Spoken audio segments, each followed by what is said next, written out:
en direct des régions et dans la bande avec Thomas Joubert. Il y a Anne Cazobon, Olivier Allemand, Guillaume Janton. Et c'est tout de suite le journal des festivals avec Guillaume Janton, direction la Charité-sur-Loire dans la Nièvre pour le festival Blues en Loire jusqu'au 21 août prochain.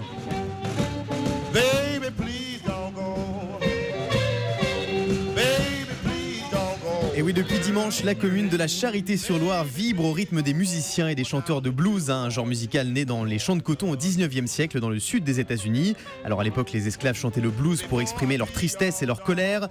Une musique universelle dont on ne parle pas assez. Écoutez Elisabeth Levanier, la présidente du festival. Disons que c'est un beau moment pour faire vivre une niche musicale qui n'a pas du tout sa place ni dans les médias, ni dans les grands médias. C'est quelque chose qui reste confidentiel, le blues, parce que toutes les musiques actuelles viennent du blues. Tous les grands groupes de rock, de rap, de tout ce que tu veux actuellement viennent du blues.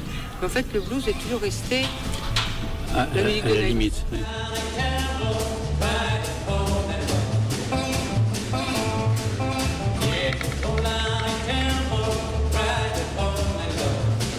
Connu, la musique, elle vient de là, elle vient du blues. Ah, une imitation, Thomas. Je sais pas bien faire Johnny. Elle vient de Johnny Thomas. Bonjour, c'est Johnny. Pas mal.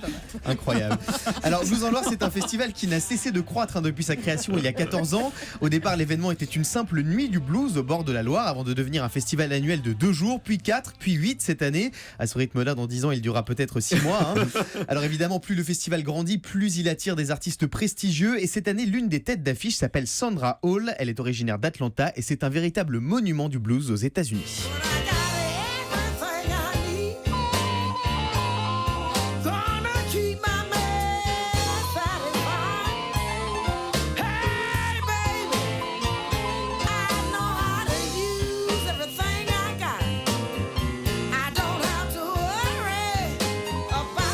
C'est aussi une musique chère à Eddie Mitchell, hein, le blues. Ça y est. Oui, alors donc, Eddie Mitchell. Eddie, est-ce que vous êtes heureux qu'on parle de blues?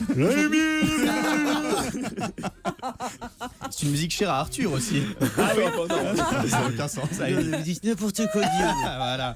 Allez au dossier de là. Alors, Sandra Hall, des artistes venus des États-Unis, mais aussi d'Espagne et d'Angleterre, comme la talentueuse Kyla Brox et sa voix absolument sublime. Why are you hiding? Just come out and play.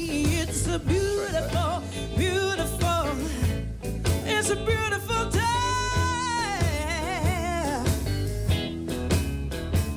It's a beautiful day. Won't you come out and play?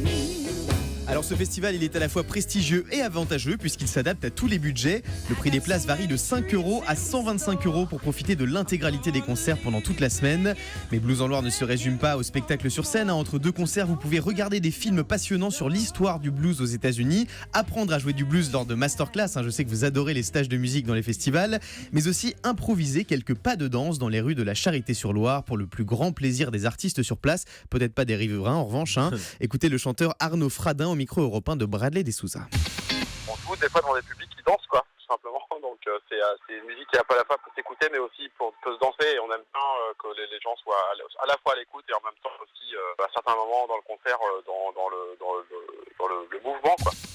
Bref, ce festival est à la fois un témoignage unique d'une période historique majeure dans la lutte des classes américaines, mais aussi une occasion de rendre hommage au blues, un courant musical qui n'a pas fini de faire vibrer toutes les générations.